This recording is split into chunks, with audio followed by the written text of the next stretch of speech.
You record yourself speaking English. You listen back to it for 3 seconds. And you cringe. You immediately delete it.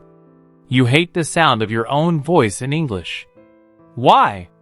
Because it doesn't sound like Brad Pitt. It doesn't sound like the Queen of England. It sounds like you. It sounds like where you came from. And deep down, you are ashamed of that. You feel like your accent is a giant neon sign over your head blinking. Foreigner. Outsider. Not one of us. You think that if you have an accent, people respect you less.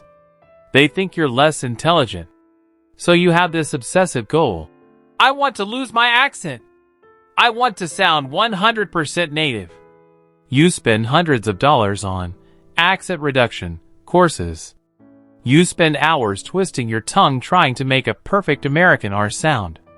I'm Tom, and welcome back to English Adventure. Today, we are going to have a very uncomfortable conversation about identity, shame, and the gigantic scam of sounding native. I'm going to tell you something your expensive pronunciation coach won't. Your obsession with sounding native is pathetic. It is a waste of time. And it's actually making you harder to understand. It's time to stop trying to be someone else and start being a powerful version of yourself. Part 1.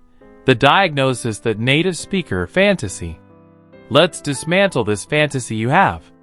You think fluency equals no accent. This is a lie. There are millions of people who speak English perfectly fluently, with rich vocabulary and perfect grammar, who have thick accents. Think of Arnold Schwarzenegger, Ariana Huffington, Gal Gadot, Werner Herzog. When Arnold Schwarzenegger speaks, do you think, "Oh, poor guy, he can't speak English"? No. You think, "That's the Terminator. He is powerful. I understand every word." His accent is part of his brand. It's his history. Now think of you. Why do you want to erase your history? Why is your goal to sound like Tom from Ohio? Tom from Ohio isn't special. The desire to sound native is usually rooted in insecurity. It's a form of psychological plastic surgery. You want to wear a mask so people don't know who you really are. You think that if you sound native, you will finally belong. Listen to me. You will never be a native speaker. You were born somewhere else. That is a fact. Trying to hide it feels fake to other people. We can smell the desperation when you try too hard to mimic our slang and our twang.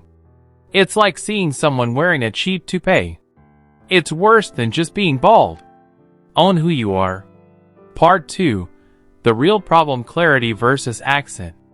So Tom, are you saying pronunciation doesn't matter? No. Pronunciation matters immensely.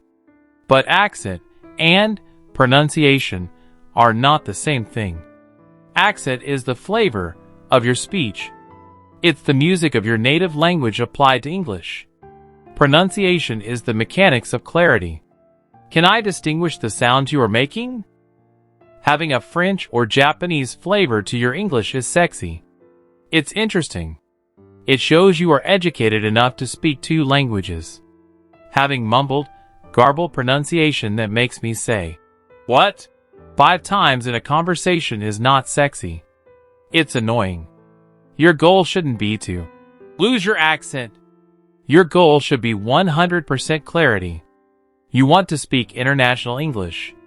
This is a clear, robust, confident version of English that is easy for anyone in the world to understand, native or non-native.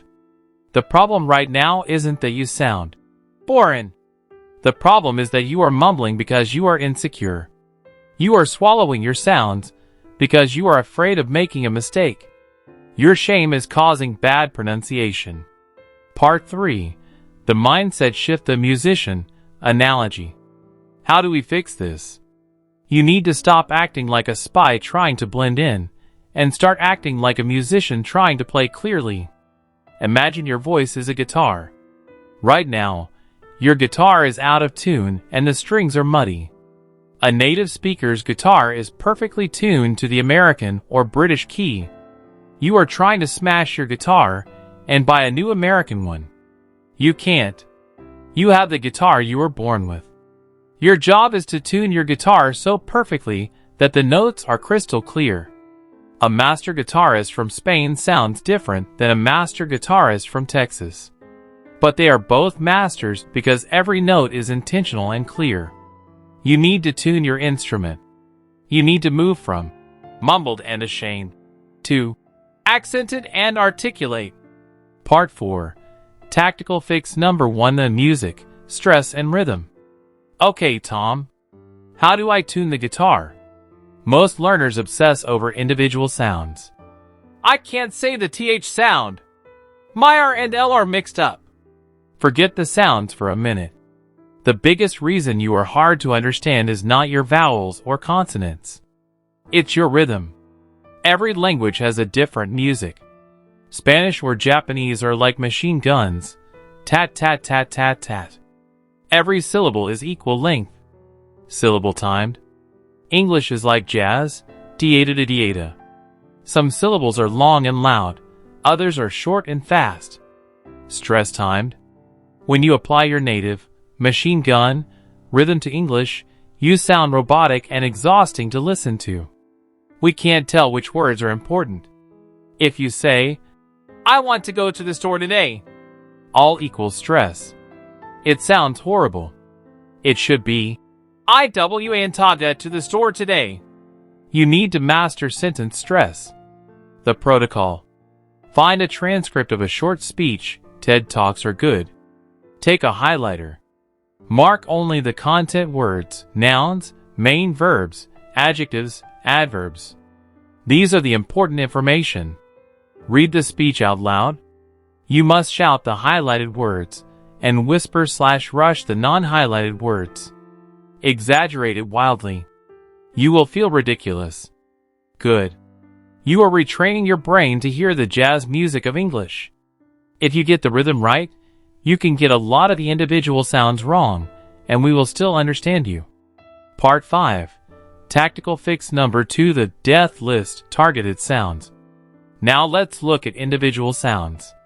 Stop trying to fix everything. You don't need a perfect American T. You need to identify your death sounds. These are the 2 or 3 sounds that actually change the meaning of words and cause confusion for your specific language group. If you are a Spanish speaker, maybe it's the difference between B and V, berry/very. If you are Japanese, it's R and L, rice/lice. For many, it's the TH sounds, think, sink, zinc. Pick only your top 3 worst offenders. Forget the rest for now. Make a death list of minimal pairs, words that only differ by that one sound. Vote/boat. Light/right. Think/sink. Drill these pairs every single day for 10 minutes. Record yourself. Compare it to a native model. Don't aim for perfection. Aim for distinction. Can the listener clearly tell the difference when you say boat versus vote? If yes, move on. You don't need the perfect American V. You just need a sound that is clearly not a B. Fix the sounds that cause confusion. Leave the sounds that just add flavor. The final challenge. Listen to me. It's time to stop apologizing for where you are from. Your accent is your fingerprint. It carries the story of your life, your culture, your journey to learn this difficult language. To want to erase it is a tragedy. The most captivating speakers in the world are not the ones with generic, flawless and anchor accents. They are the ones who speak with fire, conviction, and absolute clarity, regardless of the flavor of their voice. Stop trying to be a fake native. Start being a real international communicator. Focus on the rhythm. Fix the 3 sounds that kill clarity. And speak with pride. When you own your accent, you take away its power to hurt you. If you are ready to stop being ashamed of your voice and start focusing on powerful, clear communication, hit the like button. Subscribe to English Adventure. Own your sound. I'm Tom.